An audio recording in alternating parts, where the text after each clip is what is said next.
know that effective March 31, 2016, the Federal Acquisition Regulations, or FAR, require the use of new Activity Address Codes, or AACs, to identify both awarding and funding offices for procurement awards captured in the Federal Procurement Data System, or FPDS?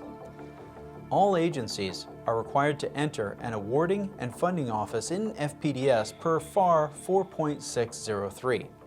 The change that you will see in FPDS beginning April 1, 2016 is to the format of those codes per FAR 4.605 and perhaps to the names of the offices depending on your agency implementation.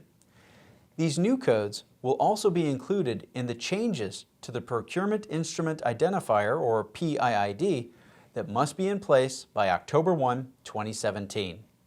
This video will define AACs and their impact on the acquisition community, explain your role and responsibility in selecting the correct AAC, and identify the implications of selecting the wrong AAC.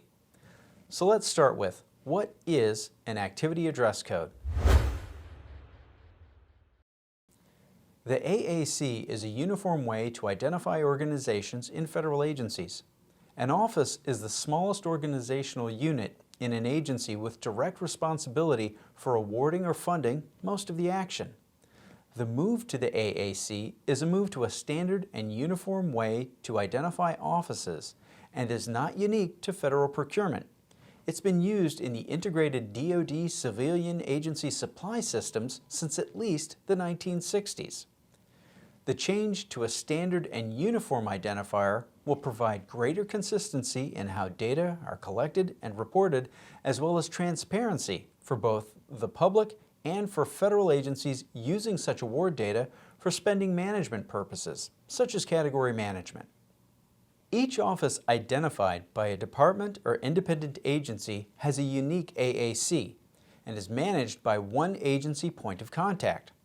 The list of agency points of contact is located on the OMB Max website. Contract actions in FPDS already include information on the funding and contracting offices. During the transition to the AAC, agencies took a close look at the offices they were using and updated them by retiring some, eliminating others that were outdated, or adding new ones. For any changes, agencies also provided a mapping to trace back to the older offices. This will allow users to run reports using the AAC and see awards both on the new code as well as the prior code. These same names and codes will be used throughout the Integrated Award Environment, or the IAE. So you will see the same office names in all other IAE systems as they're transitioned. Okay. I'm sure you were wondering, how does this affect me? For most of the acquisition community, no action will be required as system updates have been made to implement this change. However, at agencies where system updates could not be implemented, there will be action required from program managers and contracting officers. If you're the program manager in the funding office, you'll need to know what funding office to include in your request. If you're the contracting officer or contract specialist, you'll need to know both your own awarding office code as well as the funding office code in order to record your actions in FPDS, either directly or via your agency contract writing system. If you're not sure what the appropriate AAC is for your awarding office or for a funding office, please reach out to your agency point of contact who is located on the OMB Max website. There are many codes from which to select, and picking the wrong one may result in you having to do data corrections later in the year. So why are you just hearing about this new requirement now? Well, this is actually not a new requirement. FAR 4.603 has not changed with respect to requiring the identification of the contracting and funding offices. What is changing is using the AAC as the standard identification for those offices per FAR 4.605. In some cases, as agencies refresh their organizational information in FPDS, there may have been some deletions or additions for offices, so you may see new or different names. Is the funding office code the same as the accounting code?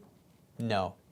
The funding office code is used to identify the program office that is providing the predominant amount of funding for the contract action. Can the name of the office or code change? Yes, and those changes are managed by your agency. For questions on how your agency is managing the AAC, please contact your agency point of contact lead who's listed on the OMB Max website. You're probably asking yourself, what are the implications if I select the wrong AAC? FPDS is the authoritative source for public reporting of federal procurement spending. That includes everything from small business goals and competition in federal contracting to obligations by agency products and services. The data are used in new initiatives such as category management as well as public reporting to usaspending.gov.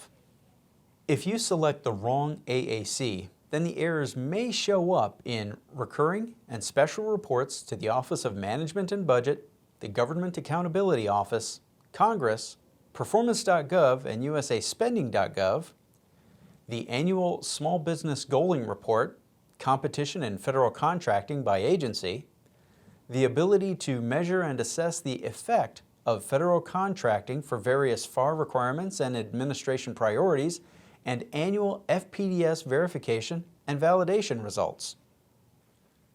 Moreover, each agency senior procurement executive, in coordination with the head of each contracting activity, is responsible for making sure procurement data are accurate and complete and can be used for a host of reporting and management purposes. Selecting the wrong office and funding codes for an award will result in report and management errors that will need to be corrected later in the year. Understanding the impact now will help you avoid extra work later.